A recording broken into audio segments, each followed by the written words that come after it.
मुख्यमंत्री देवेंद्र फडणवीसांनी अमित शहांना मदतीसाठी पत्र लिहिलंय। महाराष्ट्रात अतिवृष्टीमुळे मोठं नुकसान झालंय, यासाठी भरीव मदत देण्याची मागणी केली आहे।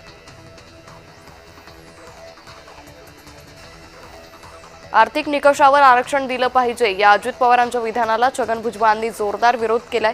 त्यांना करायचं ते करू देत, पण आमचा विरोध आहे। त्यांनी हे विधान का करावं अशा शब्दात भुजबळांनी समाचार घेतला।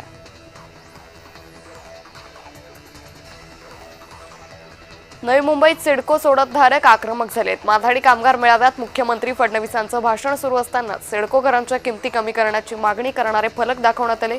सिडको घरांचा प्रश्नही मार्गी लावतो असं आश्वासन मुख्यमंत्र्यांनी दिलंय। अंजली दमानिया यांनी नितीन गडकरी यांच्यावर गंभीर आरोप केलेत। गडकरी यांनी टोलच्या माध्यमातून मोठा भ्रष्टाचार केला असून त्याचा फायदा त्यांच्या मुलाच्या कंपन्यांना झाल्याचा खळबळजनक आरोप दमानिया यांनी केलाय। दमानिया यांच्या आरोपामुळे राजकीय वर्तुळात मोठी खळबळ माजली। पुण्यातील खराडी ड्रग्ज पार्टी प्रकरणी प्रांजल खेवलकरांना जामीन मंजूर करण्यात आलाय। अखेर 60 दिवसांनंतर खेवलकरांना जामीन मंजूर करण्यात आलाय।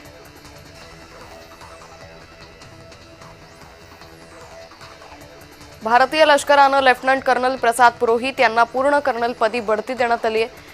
जुलै 2025 मध्ये मालेगाव बॉम्बस्फोटात प्रकरणातून त्यांना पुरेशा पुराव्याअभावी निर्दोष मुक्त करण्यात आलं होतं।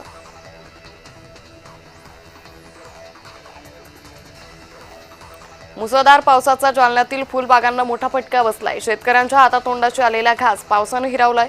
फुल उत्पादक शेतकऱ्यांचं मोठं नुकसान झालंय।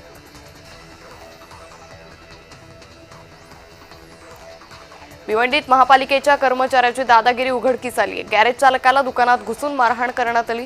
मारहाणीची संपूर्ण घटना सीसीटीव्ही कॅमेऱ्यात चित्रित झाली आहे। यानंतर महापालिका कर्मचारी नागरिकांच्या सेवेसाठी आहे की दादागिरीसाठी असा संतप्त सवाल स्थानिकांनी उपस्थित केलाय।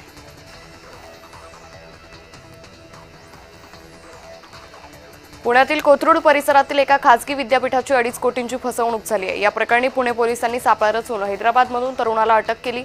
आरोपी तरुण हा उच्च शिक्षित असून परदेशातून पीएचडीचं शिक्षण घेतलेलं आहे।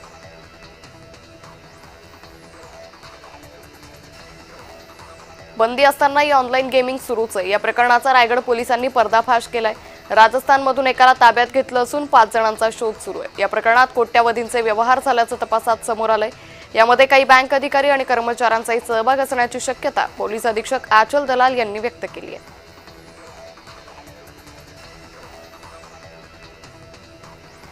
बॅड्स ऑफ बॉलिवूड विरोधात समीर वानखेडे यांनी दिल्ली हायकोर्टात याचिका दाखल केली आहे। वेबसिरीजमध्ये वानखेडेंच्या संबंधित पात्र दाखवल्याचा आरोप यावेळी करण्यात आलाय।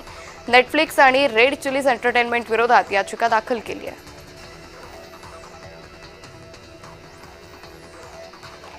छत्रपती संभाजीनगर जिल्ह्यातील पैठण तालुक्यात अतिवृष्टीमुळे शेतकऱ्यांचं मोठं नुकसान झालंय। सरकारनं तातडीनं पंचनामे करून नुकसान भरपाई द्यावी अशी मागणी करण्यात येते।